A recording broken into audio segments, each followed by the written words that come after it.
Boa noite. Boa noite. Tudo bem? É uma alegria, como sempre, estarmos aqui para o estudo. A gente tomou a liberdade de fazer um tema diferente do que está no boletim. Porque a gente às vezes tem assim uma intuição, né? E a gente resolveu trazer esse tema então hoje. Errei sim, manchei o teu nome, mas foste tu mesmo o culpado. Deixavas-me em casa, me trocando pela orgia, faltando sempre com a tua companhia. Lembro-te agora que não é só casa e comida que prende por toda a vida o coração de uma mulher. As joias que me davas não tinham nenhum valor, se o mais caro me negavas, que era todo o teu amor. Mas, se existe ainda quem queira me condenar, que venha logo a primeira pedra a tirar. Ataúfo Alves fez essa música a pedido de uma grande amiga, Dalva de Oliveira, que foi pega em adultério com seu marido Erivelto Martins. E como o Ataúfo era muito amigo do casal, fez essa música para Dalva cantar em sua defesa. Essa música, ela na verdade não cantei, né, gente? Não sou tão abusada assim. Essa música, ela representa, ela conta a história de uma passagem de Jesus que é muito conhecida por todos nós, que é a passagem da mulher adúltera, que está no Evangelho de João e também no Evangelho de Mateus, se não me engano. Mas eu vou trazer para nós hoje, e o nosso estudo hoje é do capítulo 10 do Evangelho segundo o Espiritismo, Bem-aventurados os misericordiosos. E essa passagem encontra-se nesse capítulo, além de outras, e a gente vai ver depois. Mas todos nós conhecemos a passagem clássica da mulher adúltera, mas poucos de nós conhecem o que aconteceu com ela depois. Estava um burburinho, um tumulto, numa rua fora do pátio do grande templo. Jesus encontrava-se com os apóstolos no pátio do templo. E quando ouve aquilo, um dos apóstolos vem chamá-lo, dizendo que lá fora uma mulher estava acuada e iria ser apedrejada porque fora pega cometendo um crime de adultério. E segundo a lei, a Torá, que era além do código moral, de conduta moral dos judeus, era também o código de conduta ético, civil, como se fosse o nosso código civil ou o nosso código penal. Todas as regras, tanto morais quanto as regras de convivência social, estavam na Torá.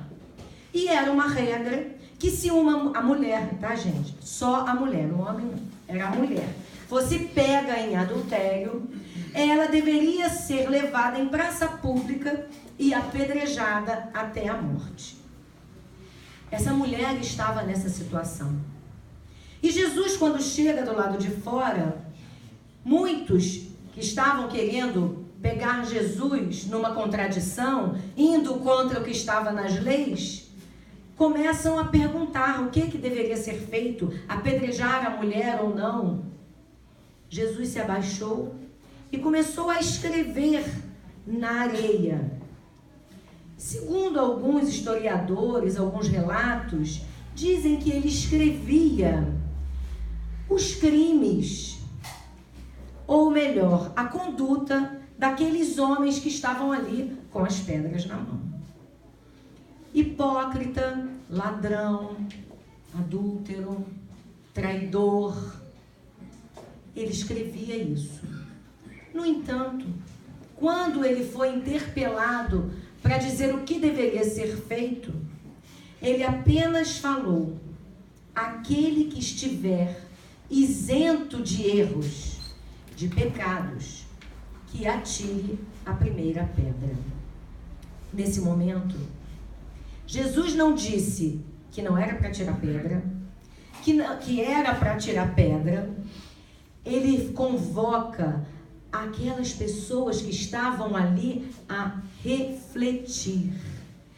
E convoca aquelas pessoas, como o Evangelho segundo o Espiritismo faz, a doutrina espírita faz, o Evangelho de Jesus, as passagens de Jesus fazem, nos convocam à reflexão. Não dizem pra gente o que a gente tem ou não tem que fazer. Nós sabemos que a doutrina espírita ela não proíbe nada. Nós escolhemos, temos a opção de escolher os caminhos que vamos trilhar em nossas vidas. Pois bem, naquela hora, naquela situação, aquela mulher acuada, amedrontada, envergonhada, com medo de morrer, aqueles homens, com a palavra de Jesus naquele instante, atire a primeira pedra, aquele que estiver isento de erros, de pecados, eles foram soltando as pedras e saíram. A mulher fica impressionada com aquilo. Jesus vira para ela e fala: mulher, aonde estão aqueles que te condenavam? E ela diz: foram embora. Eu também não te condeno. Vai e não tornes a errar. Jesus não condenou. Jesus não deu um sermão, porque se a gente ia dar logo um sermão, né? Tá vendo só o que você fez? A gente já ia dar logo daquela ensaboada, ia falar de reforma íntima, porque a gente começa logo a falar de reforma íntima. E a reforma íntima, para nós espíritas, acaba virando tortura íntima. Porque a gente fica tão desesperado que a gente tem que mudar, e a gente fica se torturando, sem saber, sem dar tempo à nossa condição. Quais as nossas possibilidades? A mulher sai. No dia seguinte, a mulher procura Jesus na casa que o hospedava.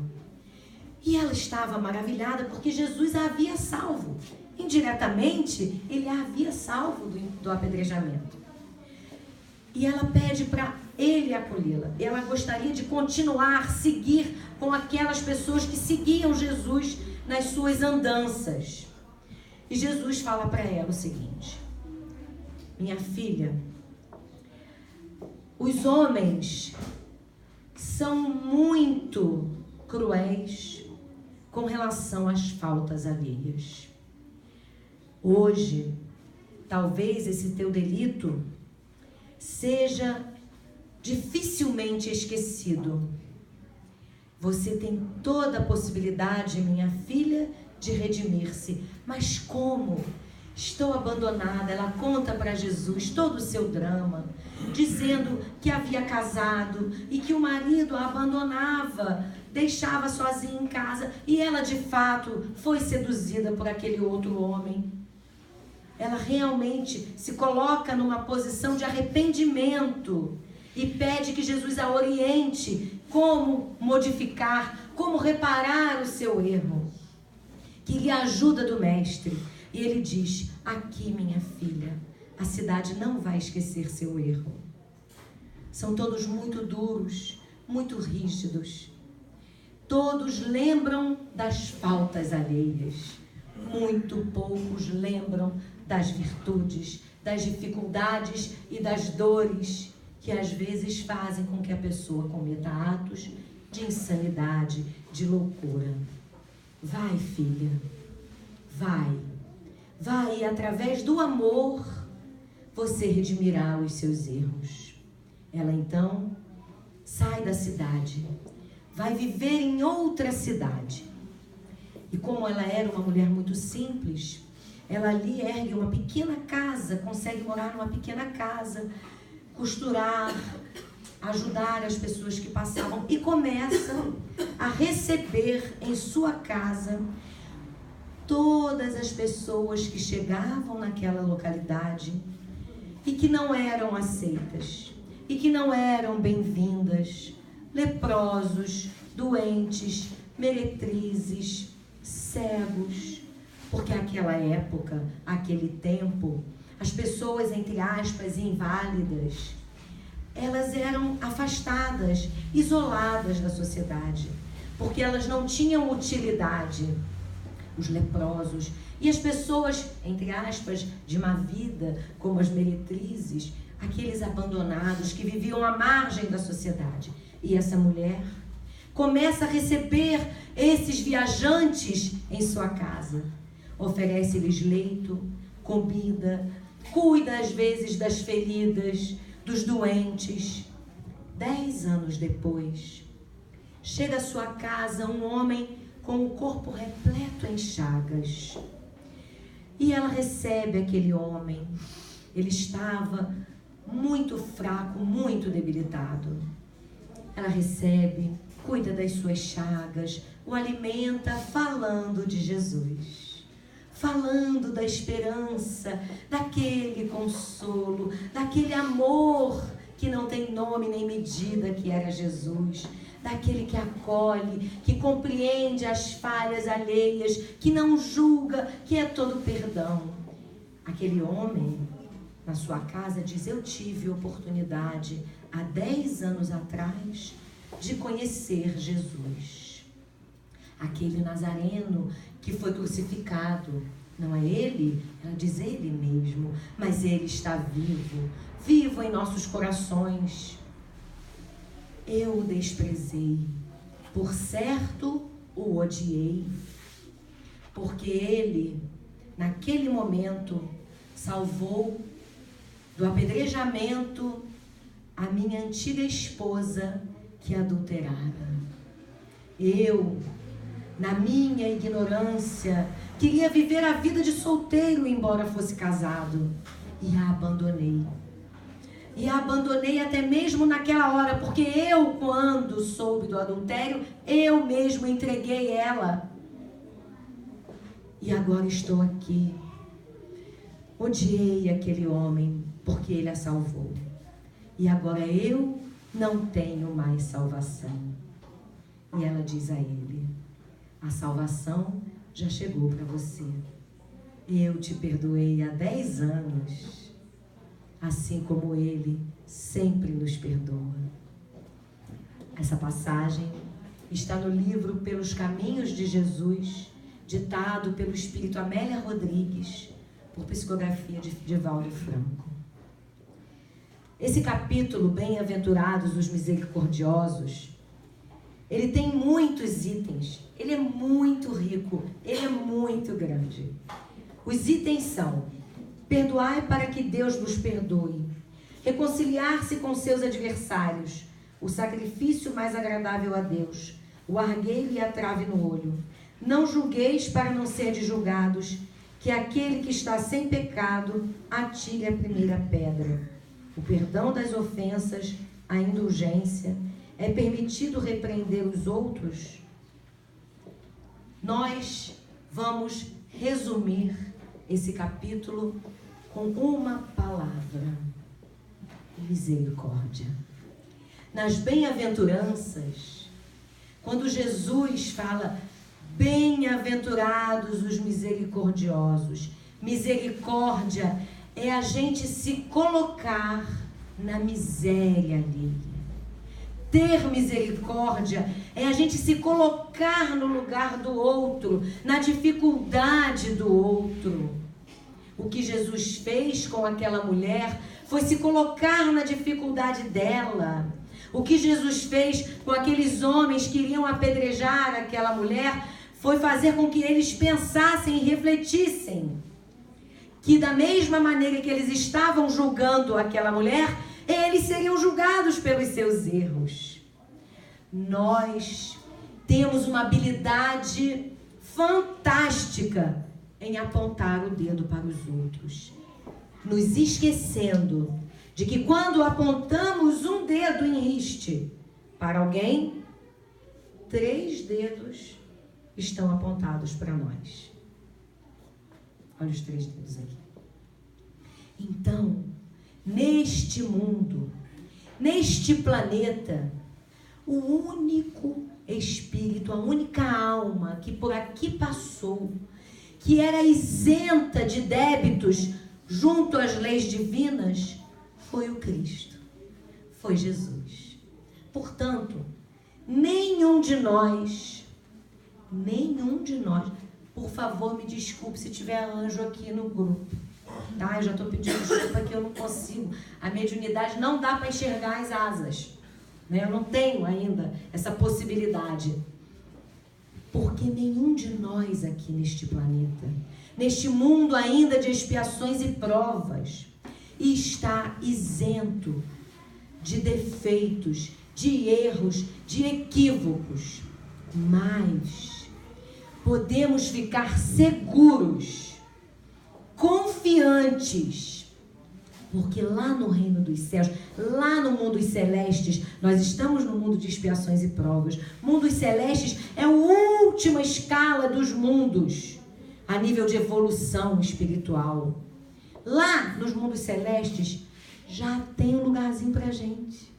Tá lá, Andréia Rosadas. Não vai ser Andréia Rosadas, né? Andréia Rosadas estou hoje. Mas este espírito, esta alma que sou eu, vou chegar lá um dia.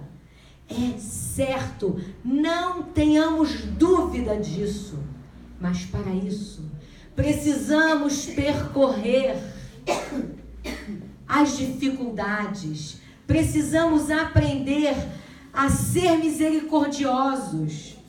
Nos colocar na dificuldade alheia, ao invés de julgarmos. Eu vou fazer um teste com vocês aqui. A gente está falando de misericórdia, a gente está falando da passagem da mulher adúltera.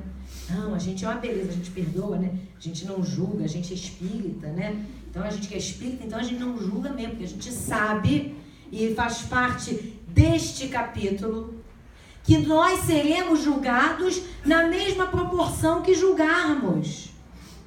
Então, na mesma proporção, com a mesma rigidez que nós fizermos os nossos julgamentos dos atos alheios, porque a gente está sempre com o olho assim, porque nós somos bons, porque nós somos já caridosos, porque já nós somos compreensivos, nós somos misericordiosos. A gente é tudo isso.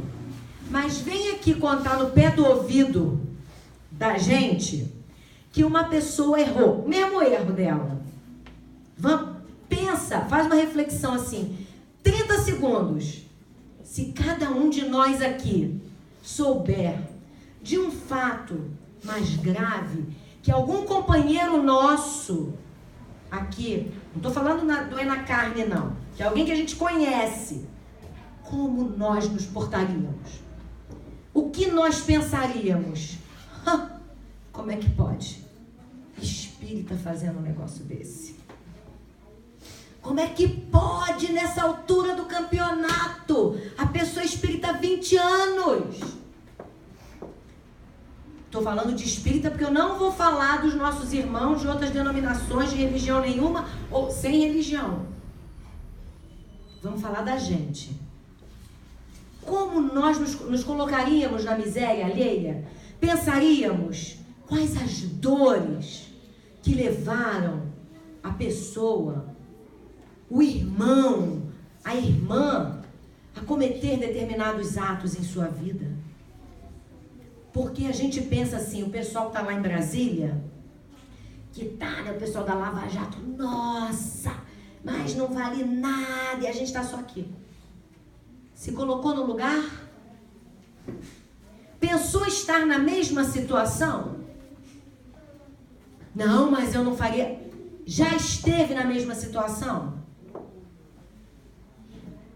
Nós temos que pensar. E se estivéssemos na mesma situação e não fizéssemos, vamos saber como a pessoa se coloca. Ainda é uma infância espiritual, uma infância evolutiva.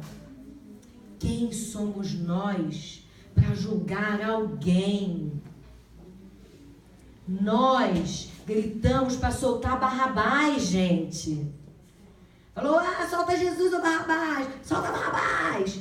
A gente fez isso. Estou falando a gente de uma maneira alegórica, que provavelmente alguns podíamos estar lá ou não. Mas quantas situações nas nossas existências passadas nós vivemos e fizemos cometemos atos terríveis. Mas hoje a gente realmente está muito bom. Eu gosto sempre de lembrar do nosso amigo Jamiro, né? A gente é bom, mas a gente é bom, a gente é bom, né? A gente não é bom, a gente é crítico, a gente é duro com os outros. Com a gente, porque você não sabe das minhas dores, não sabe das minhas dificuldades. Eu enlouqueci.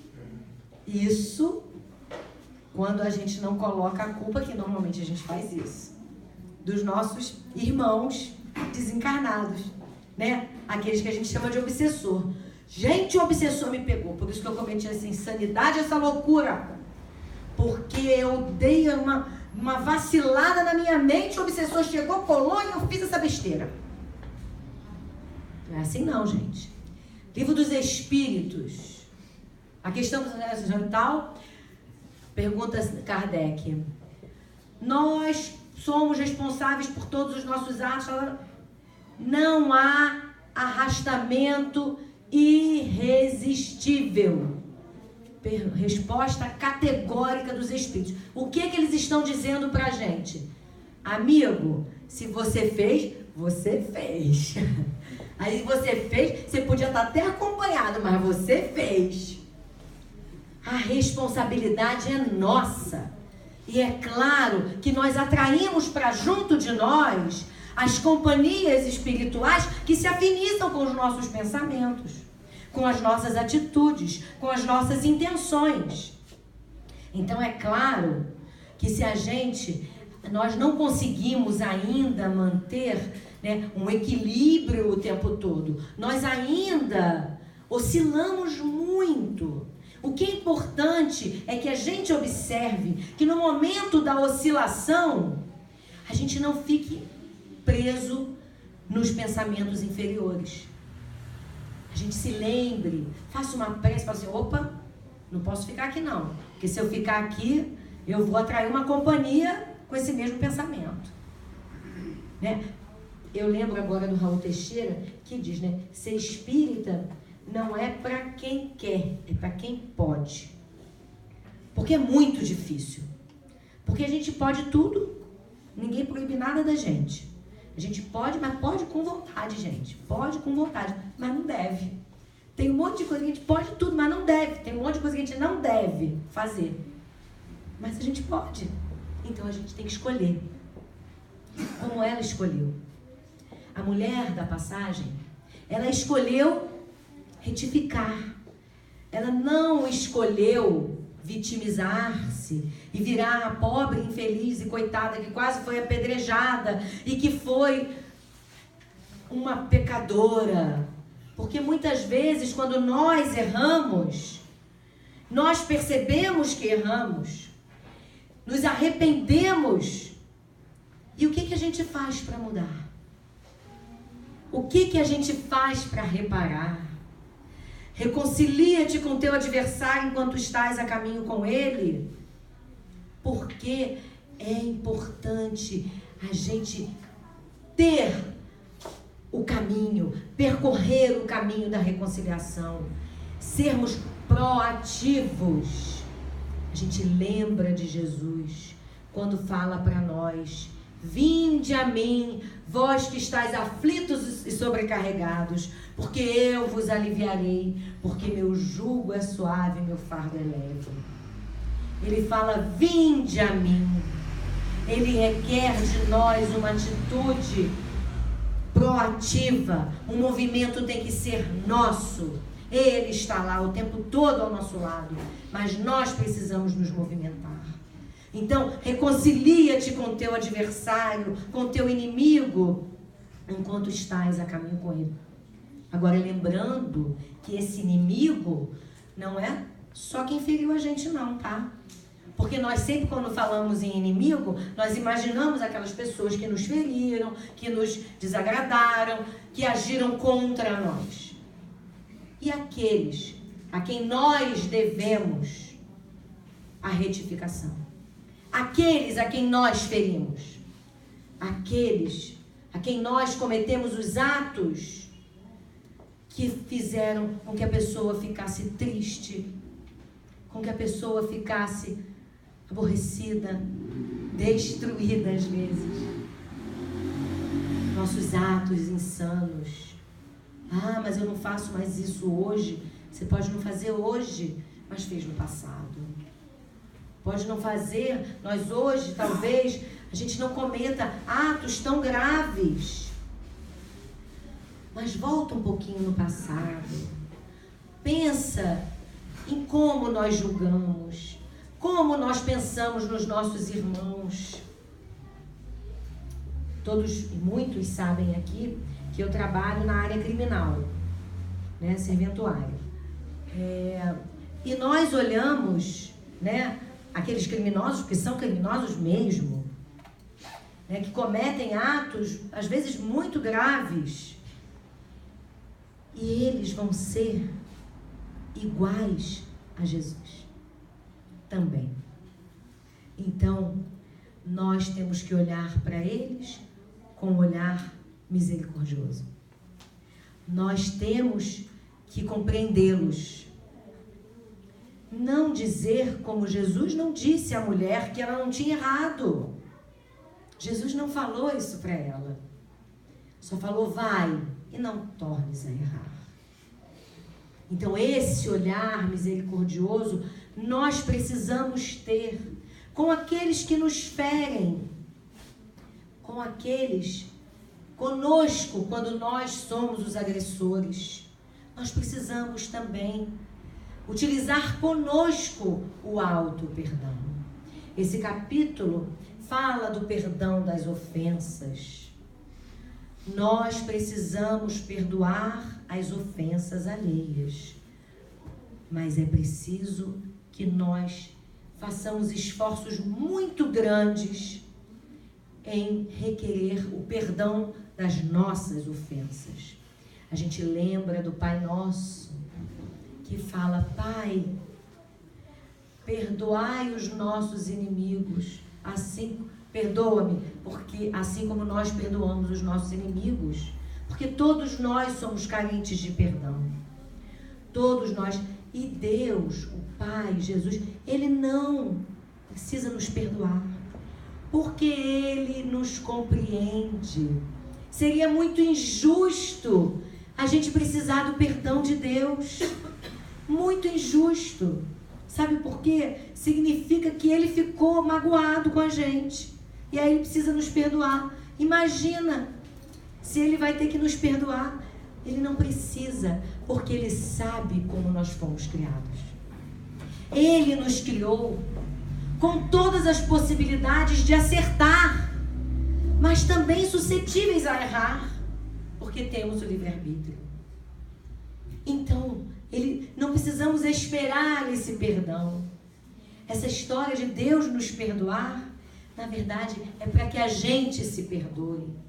É para que a gente se sinta confortável conosco quando nós erramos. Confortável em saber que Ele já nos perdoou. Porque Ele sabe das nossas dificuldades. Ele sabe que cada um de nós errou, erra e vai errar muito ainda. Portanto, para que a gente consiga retificar os nossos equívocos, os nossos débitos, porque quando nós erramos com alguém, nós estamos errando com as leis divinas e naturais. Quando nós nos equivocamos, cometemos algum ato, a gente tem que se perdoar, a gente tem que se compreender, tem que perceber que nós ainda somos falhos, que nós ainda somos crianças, espíritos ainda muito infantis. Nós ainda estamos aprendendo a andar. Nós ainda estamos aprendendo a saber quem nós somos. E só quando a gente souber exatamente quem somos, é que nós vamos poder fazer a reforma íntima, porque até então vai ser tortura íntima. Todos nós, ninguém aqui, quando a gente faz um estudo, quando a gente vem fazer uma aula, uma palestra aqui ou em qualquer lugar, quando a gente faz um atendimento fraterno, nós estamos aprendendo o tempo todo. O tempo todo. Porque tudo o que acontece, nós precisamos colocar dentro da nossa realidade, dentro das nossas vidas. Eu não posso me colocar fora da vida de ninguém aqui, muito menos da minha. Como eu vou reconhecer as minhas dificuldades, as minhas imperfeições, me colocando às vezes num pedestal, porque eu estou falando para mim, sobre auto-perdão, sobre misericórdia, sobre ser compreensivo, tolerante, perdoar, não julgar. É para nós. E por isso a gente tem que fazer essa reflexão. A gente tem que pensar. E para a gente começar, a gente vai começar a ser diferente. E o mundo lá fora não nos cobra ser diferentes. Nos cobra sermos iguais. A gente vive numa sociedade que nos cobra que todos nós tenhamos a mesma conduta. A sociedade, a gente tem que ter o tablet bacana, a gente tem que ter o telefone bacana, a gente tem que ter isso, tem que ter. E quando nós começamos a dar mais importância ao ser, porque nós somos espíritos imortais, fomos criados todos iguais, com as mesmas potencialidades. E quando nós começamos a dar mais valor e atenção ao ser, não significa, gente, que a gente não vai se ocupar do ter, sim. Não tem problema. Mas o ser tem que ter um peso muito maior em nossas vidas. Porque somente dando uma importância maior ao ser é que nós seremos misericordiosos. É porque nós não nos arrastaremos na conduta comum do mundo lá fora, que é muito exigente, é extremamente exigente. Quando nós compreendemos, perdoamos, não julgamos, quando nós nos colocamos na atitude conciliatória, vamos pensar na nossa família. Aqui tem. Eu, quando eu às vezes falo em outra casa espírita, eu falo assim, aqui não tem mais isso não, mas lá em casa tem, né? Lá no GCAT tem. Então assim, quando a gente pensa nas nossas famílias, sabe aquelas vezes que tem uma pessoa, um irmão, um primo, um parente, que é um pouquinho mais, assim, vamos falar, menos fácil, né? Que tem um pouquinho mais de dificuldade da gente conviver e tal. E aí tem um outro, aí tem aqueles negócios assim, um termo que a gente gosta de usar muito, fala assim, tem aquelas confusões, aqueles sururu na família, às vezes, né? Assim, almoção de domingo, aí às vezes sai uma discussãozinha, imagina, né? Mas eu gosto de falar assim, eu sou de família italiana, então imagina que o negócio é caloroso, né? E aí, quando a gente começa a ser misericordioso, a tentar ser, o que nós fazemos? Nós não tomamos partido. Tem um termo que a gente antigamente usava, né? Antigamente meus avós usavam esse termo, que eu sou nova, não uso esses termos assim não. Fulano se emprenhou pelos ouvidos, já ouviram isso? Alguém vem e começa a falar, tá no teu ouvido, e aí você toma as dores, toma o partido da pessoa, e você vive aquele negócio numa intensidade, não está sendo misericordioso. Tá pegando a pedra. Tá pegando a pedra e vai tacar a pedra quando tiver a oportunidade. De uma coisa que nem é tua. Nem é tua. Mas quando nós já estamos querendo ser diferentes, querendo levar uma vida diferente, ter uma postura cristã, nós fazemos muito diferente. Nós somos aqueles da família que vai ter a atitude conciliatória. Seremos os mediadores. seremos os conciliadores. Não vamos colocar lenha na fogueira. Vamos colocar, vamos vir com aquele extintorzinho de incêndio e apagar o fogo quando está quente demais o negócio na família. Por quê? Porque nós estamos aprendendo a ser misericordiosos, nos colocando na dificuldade de um e de outro. É falar o deixa disso mesmo. É falar, mas fulano não estava bem aquele dia. Beltrano não estava legal. Olha a dificuldade que ele está passando. Olha a situação da vida. Ou então a gente até pode falar assim, é maluquinho mesmo, gente. É assim, né? É como diz o Rosane, é tudo doidinho, né? É assim. Mas por quê? A gente tem que se colocar no lugar. Porque vai ter um momento em que nós precisaremos que se coloquem no nosso lugar. Que sejam misericordiosos conosco.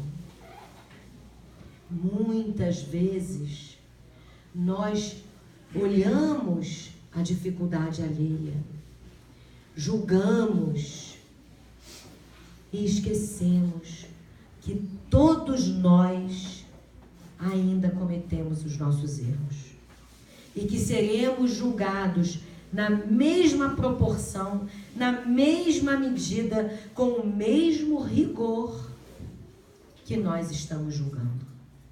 Nós não estamos aqui para julgarmos ninguém, a não ser analisarmos as nossas atitudes, os nossos pensamentos, a nossa conduta e envidar os maiores esforços em melhorar, em retificar, não através de uma tortura íntima, mas de uma reforma íntima, branda e pacífica.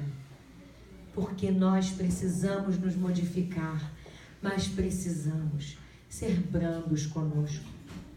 Precisamos ser misericordiosos conosco também. Um dos itens desse capítulo é o argueiro e a trave no olho. Porque muitas vezes, nós conseguimos ver um erro gigantesco no irmão de jornada e não conseguimos enxergar uma parede na nossa frente. E isso nos impede, nos dificulta muito a caminhada. O perdão tem que ser ilimitado.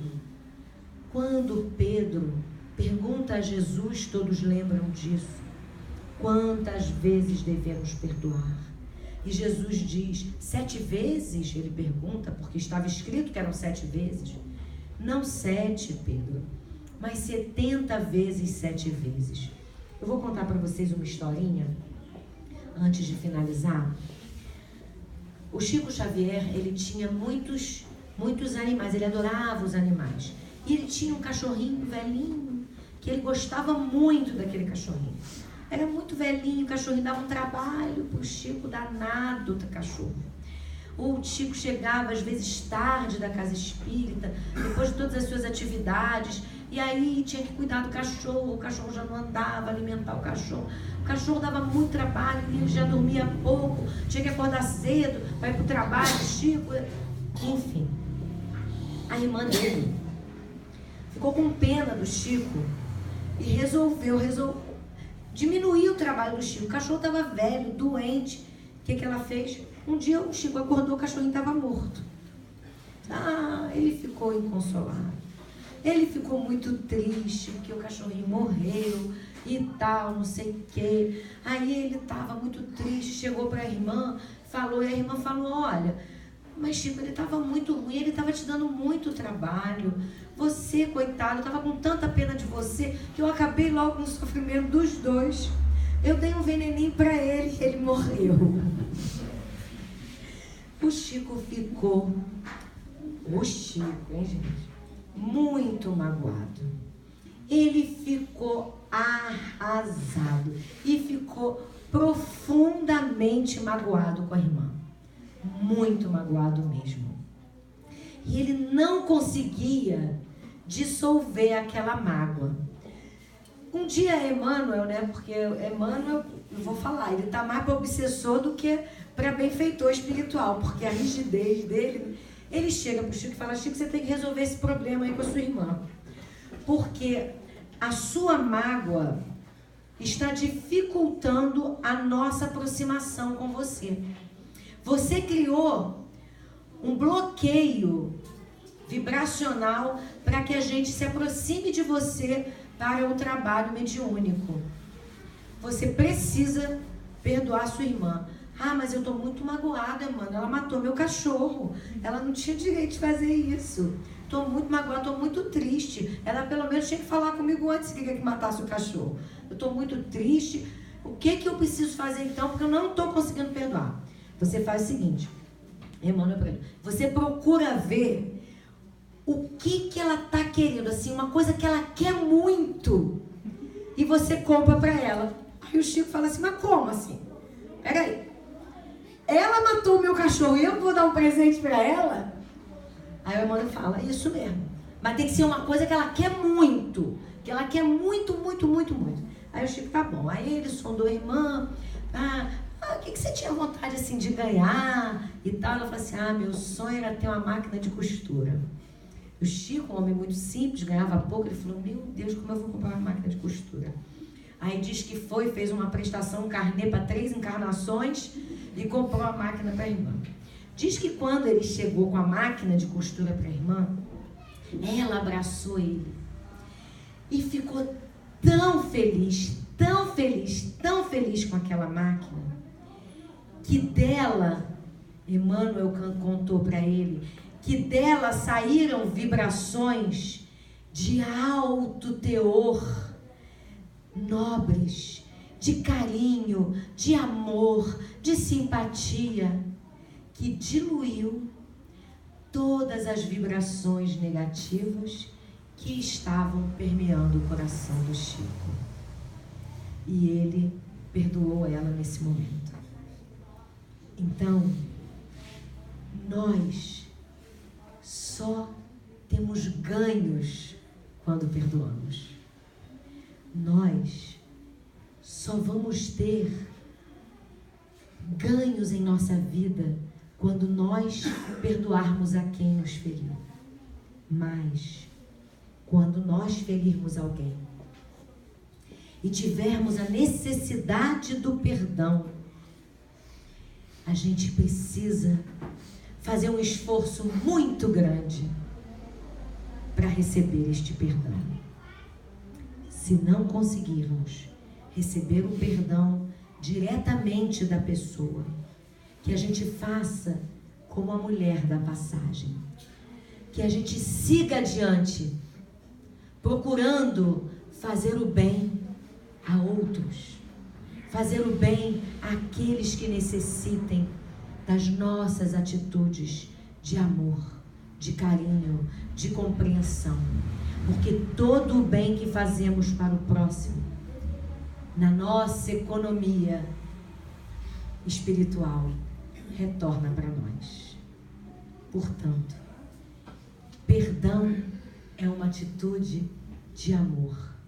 E como Jesus falou, o amor cobre a multidão dos nossos pecados. E com isso, a gente vai encerrar um texto que eu já li muitas vezes aqui, mas sempre é bom relembrar. Amor e Perdão, Maria Dolores, no livro Coração e Vida, psicografia do Chico Xavier. Madalena fora ao túmulo querido, entre pedras de extremo desconforto. Levava flores para o mestre morto. Tinha o peito magoado e enternecido. A desfazer-se em lágrimas perguntava: por quê? Por que, Senhor? Tanta saudade e tanta dor. Toda a felicidade que eu sentia jaz aqui sepultada. Transformou-se minha vida em sombra e nada. Nisso, ela viu alguém. Seria um jardineiro, um zelador daquele campo santo, mas tomada de espanto, viu-se à frente do mestre Nazareno, o excelso benfeitor, a envolver-lhe de paz o coração cansado. Ela gritou: Senhor! Ele disse: Maria. Ela era a expressão da perfeita alegria. Ele, o perfeito amor. Madalena ajoelhou-se e quis beijar-lhe os pés. Maria, por quem és, não me toques, pois que ainda não fui ao Pai revestir-me de luz. Maria, surpreendida, indagou em seguida: Senhor, onde estiveste? Perdoa-me, Senhor, a pergunta indiscreta: onde estiveste? Mas Jesus respondeu: Não, Maria, não fui ainda ao alto, nem elevei sequer um palmo à luz do firmamento. Quem ama não consegue achar o céu de um salto. Ao invés de subir aos altos resplendores, desci, mas desci muito aos reinos inferiores. Despertando no túmulo, escutei os gritos da aflição de alguém que muito amei e que muito amo ainda. Embora visse além a luz sempre mais linda, sentia nesse alguém um amado companheiro. Em crises de tristeza e de loucura, fui à sombra abismal para a grande procura. E ao reencontrá-lo, amargurado e louco, a ponto de não mais me conhecer, demorei-me a afagá-lo e pouco a pouco consegui que ele, enfim, pudesse adormecer. Senhor, quem é o amigo que te fez descer antes de procurar a luz do Pai? Jesus replicou, em voz clara e serena: Maria, um amigo não esquece a dor de outro amigo que cai, antes de me elevar à celeste alegria, ao sol do mesmo amor a Deus em que te enlevas. Vali-me após a cruz das grandes horas mudas e desci para as trevas, a fim de aliviar a imensa dor de Judas. Meus irmãos, esse é o maior exemplo de amor e perdão. Que a gente possa cultivar a misericórdia para conosco e para com o próximo. E antes da gente encerrar e passar para o momento do passe, eu queria fazer aqui um rápido e breve relato e agradecimento. Muitos aqui sabem, alguns não sabem, o GECAT lançou no mês passado um projeto chamado Pela Valorização da Vida. Viver é a melhor opção. Esse projeto é um incentivo a retirarmos, todos aqueles, inclusive nós, que sofrem, que sentem suas dores, suas tristezas, suas aflições, a solidão, muitas vezes dificuldades imensas, a depressão, todos os motivos que podem levar alguém aos pensamentos e aos atos de suicídio. A nossa cidade é alarmante, o número, o índice de suicídios em Petrópolis. Petrópolis é a terceira cidade no país em índice de suicídio. Então, o nosso projeto, com o apoio da espiritualidade, dos benfeitores, é para que a gente, através de caminhadas, de práticas, de corridas, porque esses são momentos fraternos. Quem participou da caminhada, a gente foi, a gente conversou, a gente faz uma terapia mesmo, porque além da gente estar envolvido junto à natureza, que traz tantas energias e tantas vibrações positivas para todos nós, então nós estamos divulgando o projeto, Fizemos já uma caminhada e o nosso grande objetivo é divulgar e fazer um projeto inclusivo, que as pessoas venham, participem conosco, tragam amigos. O projeto não é um projeto, ele começou na Casa Espírita, mas não é um projeto para a Casa Espírita, é um projeto para todo mundo, é um projeto, porque isso é um problema de todo mundo. E ontem no sábado, nós, pela equipe, pelo projeto Valorização da Vida, nós tivemos um convite para participar de uma prova, né, de uma corrida aqui em Petrópolis, que foi a XC, uma corrida de montanha. Então nós tivemos 2 equipes da casa participando da corrida, né, um quarteto e uma dupla. Então a gente queria aqui não divulgar que nós corremos, não é nada disso, mas é mostrar que através de estar lá, naquele evento, quantas e quantas pessoas, porque a gente estava com a camisa do projeto, perguntaram pra gente, que projeto é esse? O que é isso que vocês estão fazendo? E a gente falava. Então eu quero aqui chamar o Marcelo, o Sidney, o Daniel, Roberta, vem cá.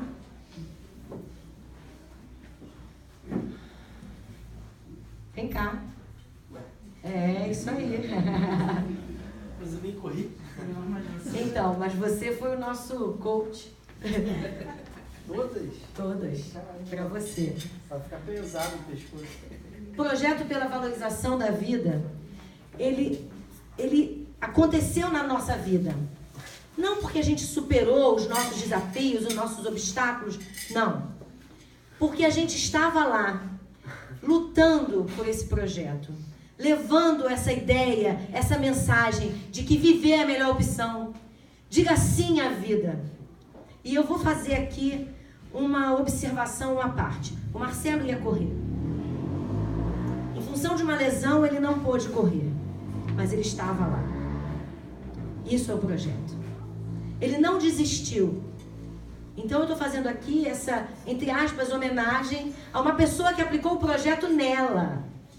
Ele estava lá na largada, em cada transição, na chegada, vencendo suas dores, seus desafios, e todos nós. Então, isso é o projeto. O projeto é primeiro para a gente.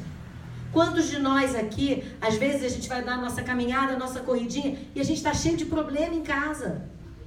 Mas a gente vai. Sabe por quê? Porque a gente acredita. Porque a gente tem certeza de que viver é a melhor opção sempre. Aí muitos, eu me questionava, enquanto a gente estava na atividade, eu falava assim, muitos podem chegar para você, mas você tem a saúde perfeita, o corpo perfeito, você pode correr, você pode andar, você pode caminhar. Muitos não é fácil você falar. Muitas vezes, a gente tem o corpo perfeito, mas a gente tem tantas fragilidades na alma. A gente lembra do gigante deitado, que era paralítico, tetraplégico. E a mãe dele falava, meu filho, você não para, divulgava a doutrina espírita. Ele falava, mãe, eu sou paralítico do corpo, não da alma. E quantos de nós temos o corpo perfeito, mas somos paralisados na alma? Então o convite do projeto é que a gente, não importa a situação em que a gente esteja, com o ombro bichado, né? Com dor no joelho, com dificuldades, com o tornozelo torcido. Não importa. É que a gente saia, como a gente falou outro dia, do quartinho escuro das nossas dificuldades. E venha para essa natureza, para esse mundo exuberante. Essa prova da existência de Deus que nos abraça a cada amanhecer e fala pra gente, vai minha filha, vão meus filhos, vale a pena viver. As nossas dores, as nossas dificuldades, os nossos desafios são para nos fortalecer, para nos tornar mais rijos, mais ijos a cada dia, para quando a gente fizer a grande viagem, a gente falar, eu venci. Não uma prova, uma corrida, nada. Eu venci a mim mesmo. É isso que o Pai quer de nós. Então, o quarteto que participou, eu tenho certeza que a gente venceu desafios. E aplicamos o projeto. Então, gente, o projeto pela valorização da vida, divulguem. Tragam as pessoas que precisam. Falem sobre o projeto. Nós precisamos dar as mãos e divulgar cada vez mais o projeto. Marcelo, em cada transição, falou quantas pessoas perguntavam pra gente. Então a gente estava lá por isso. Não foi apenas para fazer a corrida, foi para divulgar o projeto. Porque, principalmente por isso. Porque é muito mais importante o projeto do que cada um de nós, do que o que cada um de nós fez. Mas eu tenho certeza que quando a gente estava lá com a blusa do projeto, o GCAT estampado no coração, perguntavam pra gente, o que é isso? Eu falo, é a nossa casa de amor, é o nosso coração. Né? E que projeto é esse? É pela valorização da vida, vale a pena viver. Então, vençamos os nossos desafios, as nossas muitas montanhas que a gente precisa subir, descer, percorrer. Todos nós temos, meus irmãos, todos nós temos. Mas nós temos o melhor técnico, o melhor orientador das nossas corridas, das nossas caminhadas, o melhor preparador físico que prepara as nossas almas, que é Jesus, o nosso mestre, o nosso amigo, o nosso irmão querido. Que Jesus nos abençoe, meus irmãos, meus amigos.